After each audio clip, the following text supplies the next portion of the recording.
Well, I thought I'd do a quick recap of what happened in the World Chess Championship Game 1 yesterday.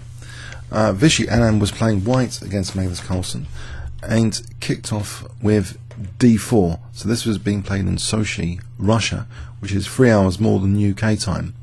There's a massive long video on the channel with the live stream, so I had my friends over, and huge amount of analysis behind the scenes, but this is just in a nutshell really what happened.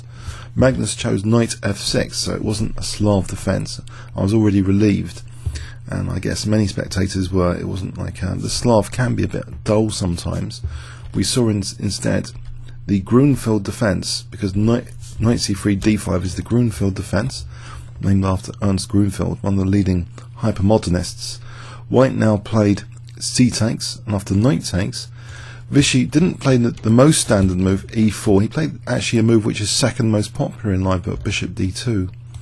g3 is third most popular, and knight a4 fourth most popular. So with this option and this option, White is not really content to have this pawn structure really.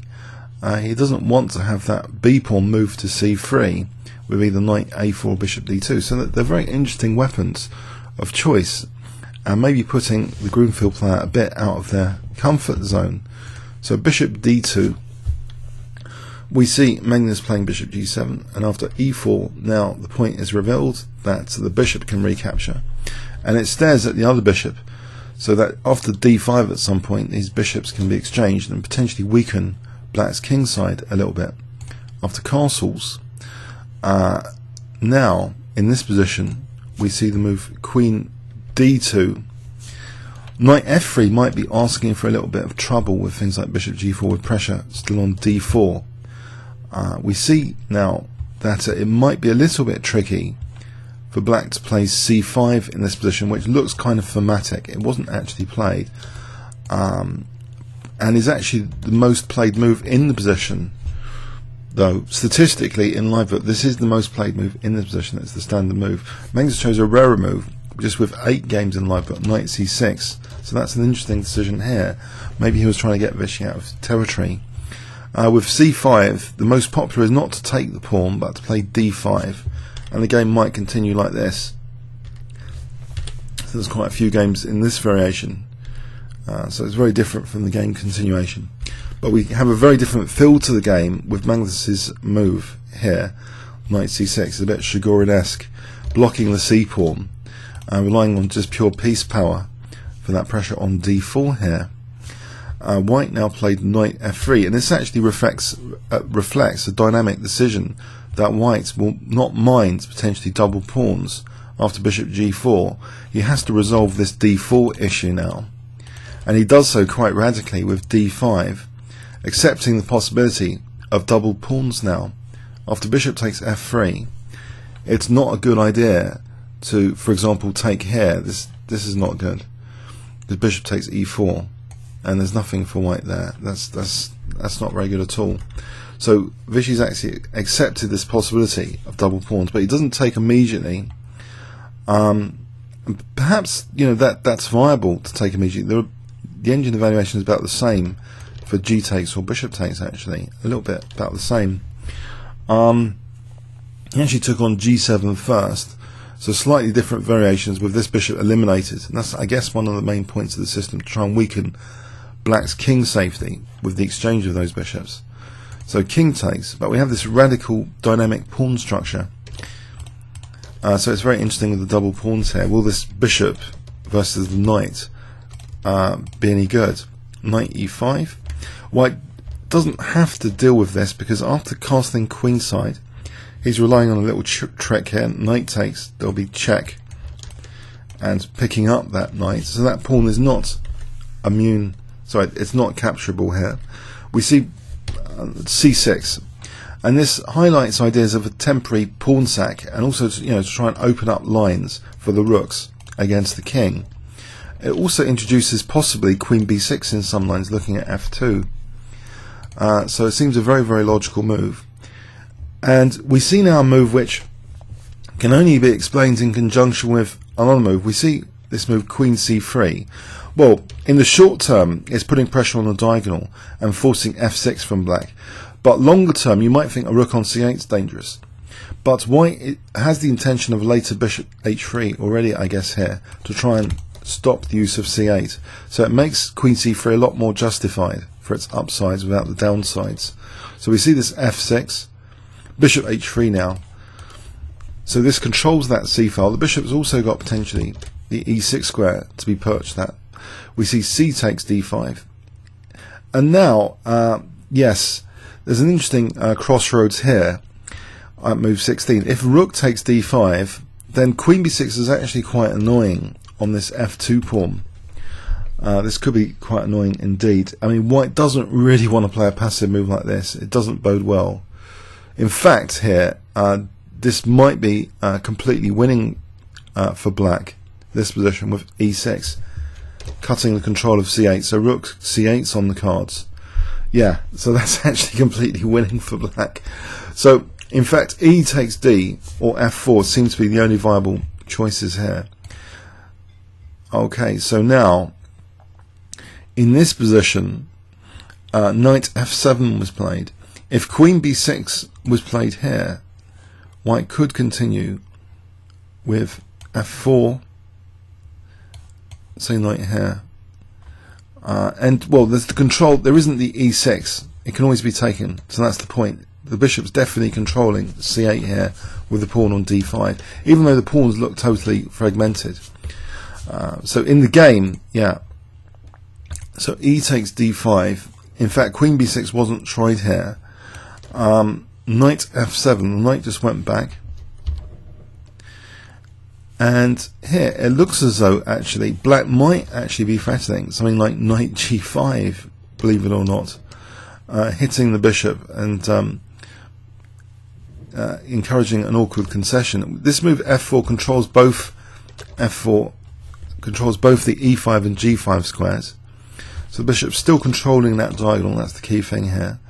Queen d6. And now the queen centralizes quite nicely with queen d4. Rook ad8.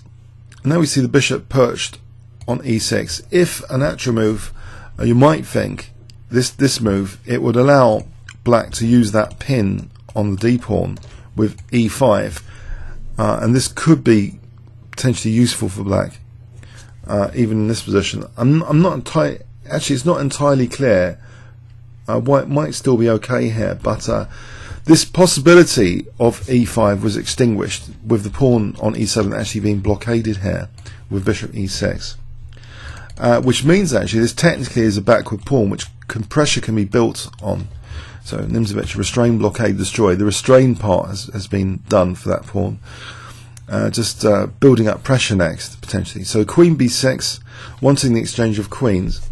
This dynamic has to be evaluated, and in fact, in our commentary yesterday, it seems if takes here, black might have interesting play later with something like knight d6, b5, and this rook move hitting f4. Just to demonstrate that, let's have a look. Well, here an infiltration to c7 might be critical, but yeah, let's see if this idea rook a8 has any mileage here. It might start to in some variations. F5 blocking, making sure this is restrained before attacking it with rook a4. But you get the picture that black has some dynamic play here, and it seems, yeah, maybe for that reason Vishy didn't want the exchange of queens. He played actually queen d2, and the game continued. Rook d6, rook he1, starting to bear pressure down potentially on e7. Now a very resourceful move, and the engine really likes this move. Magnus didn't play a routine move here like rook d8. He actually played the tricky knight d8 instead. If he plays rook d8 here, this looks to be quite comfortable for white. If black's not really doing anything, and white might consider king b1 and a later h4, just trying to get an attack if black's really not doing anything here. Seems a bit devoid of counterplay, so Magnus makes resourceful use of that d8 square with the knight. We see something like a knight retreat like that in last year's World Championship in a key game. Here Now if the bishop drops back, I think we might see e6. So if the bishop did drop back, say here we see e6 using the pin,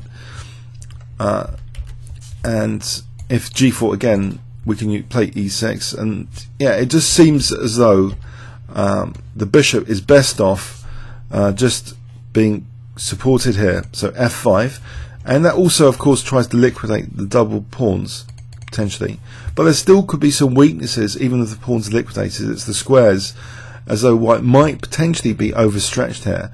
But let's see what happens. Knight takes, rook takes. The engine evaluation is actually slightly in black's favour here. We see in this position check, and now rook c8, rook de1, building pressure on e7, and black now took here, and this is taken with the rook. If it's taken with the pawn, it became apparent yesterday during the stream that white might be a little bit overstretched here, and in fact this pawn is there for the taking as well. So it's important to keep an eye on e7 to tie down the queen here. This pawn might actually be capturable. So yeah, Vishy's move keeps an eye on e7, keeps the queen locked down to e7. Rook d8, queen e3, bearing pressure on e7, defending, forcing Magnus to defend. Now a very interesting temporary pawn stack, which Vishy, actually used one of these last year, if you remember, and lost a long rook and pawn ending. So he has to be cautious with these. But this one seems very logical indeed, to break up black's pawns and tie black down to f6 potentially. We see after e takes, because if rook takes, then rook takes e7, check, winning the queen. So e takes, queen d4. Black is tied down now to this, and in fact white is immediately able to get back his pawn if he wants, but he first actually took on g6, so undoubling his pawns here, and now taking on d6, so it's not really a pawn sack, only a temporary one. Black has a slightly more compact pawn structure here at move 31. We see a6, so that pawn's not potentially en prise in variations, and also maybe later, these pawns are going to advance, but for the moment, okay, let's see what happens. White makes some space for his king.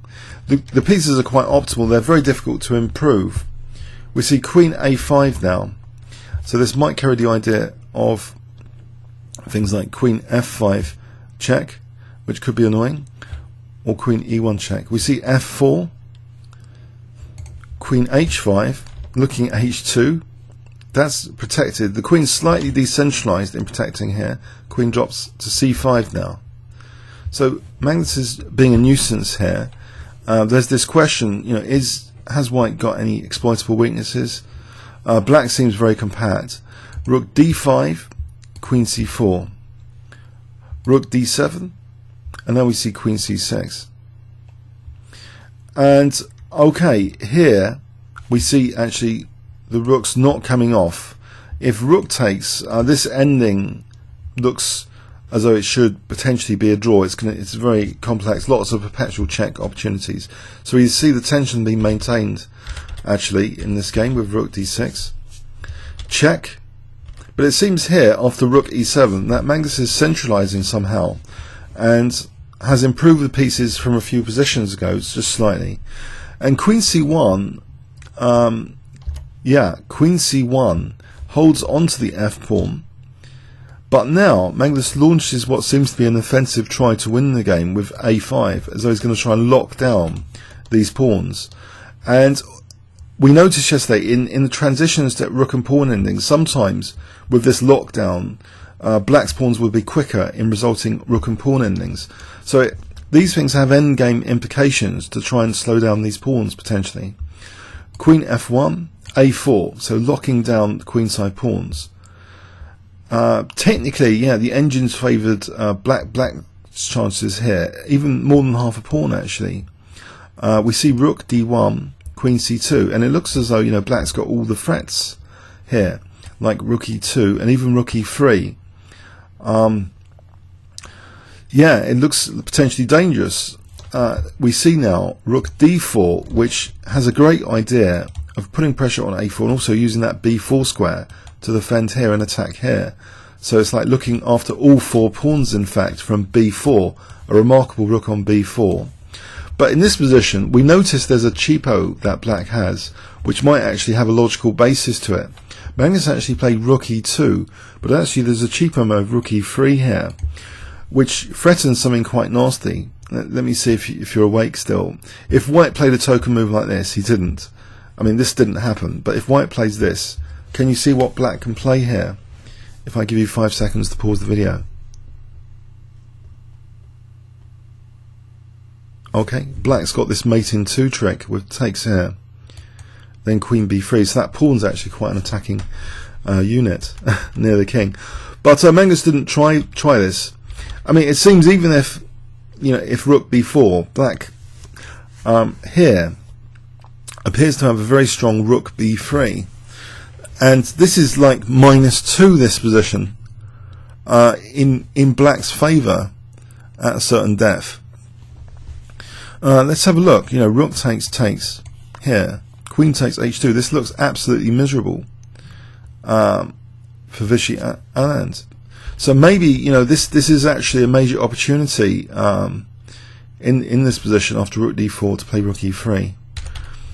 It seems rook b4 is out of the question anyway. But okay, what white could have done is, in fact, there might be other moves like queen d1 or rook d7 which need to be investigated fully. Rook d7, this position might just be okay for white here after rook takes b7.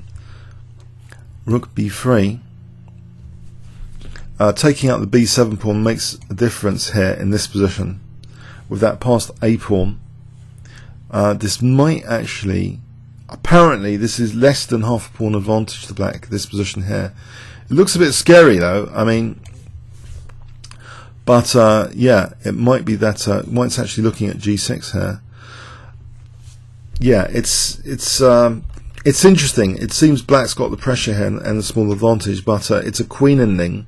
Maybe, you know, Magnus didn't really want a transition to a queen ending. So with best play, yeah, it seems it's not the knockout blow which kind of nearly appeared as yesterday. Yeah, there's some moves here. So rook d7 or queen d1 is another defensive try. Now here, I mean, the rook and pawn endings need to be assessed here as well. I mean, this position, it looks as though black might be a bit quicker with the pawns. So this will require total precision, I think, from both players. Yeah, it's interesting. I mean, the advantage here is more than half a pawn to black, about 0.70 from an engine perspective. This ending, I mean, it's difficult to really assess. But it seems as though, intuitively, the king is freer and the pawns are freer to potentially create a passed pawn if the king can somehow assist in creating a passed pawn. But yeah, Magnus didn't play that. He played actually another very tricky move, though, in its own right, rook e2. But it allows this rook b4, which seems, you know, quadruple purpose move, defending, well, even more than defending b3, b2, attacking these two, defending this, helping defend this. And here, a tricky move would be b6 in this position. This would set a trap. Magnus didn't play this, playing for the trap, it seems. Well, white's best might be queen h1. Getting onto that diagonal for b7 is an important resource actually in this position, as it turns out. If taking here, this just loses to queen d3, so it's an interesting little trap here. Threatening takes and take the queen, and if here, then queen d2, and actually this is awkward. White hasn't got any repeat checks here and is faced with rook e1, and if rook b7, the rook is actually loose there. So here, for example, if here, queen d5 check,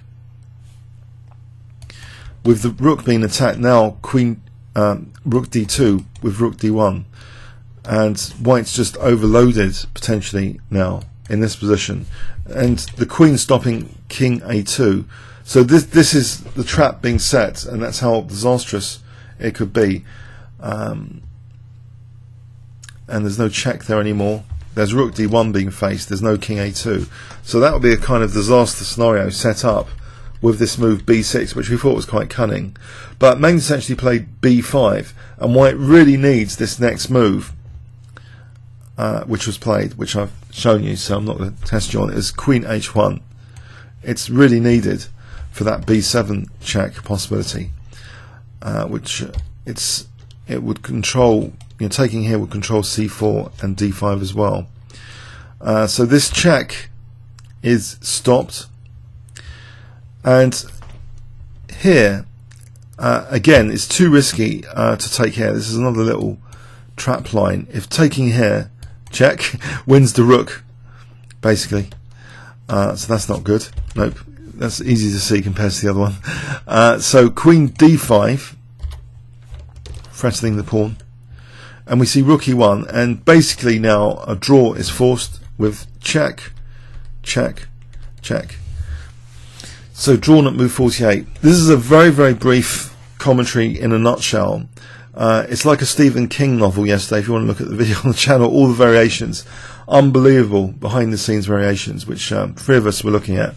Myself, Tom Villiers, and Paul Georgiou. So we're all about 200 ETF. I'm 212. Paul's over 200. So have a look at that video. It's about 5 hours. If you want 5 hours of analysis on this game, this is just a recap in a total nutshell, basically. A very small glimpse in a nutshell of what happened yesterday. So it was a very exciting, dramatic game for round one. I was delighted at the dynamic variations, etc., and the exciting opening. And for the Grunfeld players, for those facing the Grunfeld, it seems bishop d2 is an interesting one in the opening to check out. So I hope you enjoyed this. Comments or questions on YouTube. Thanks very much.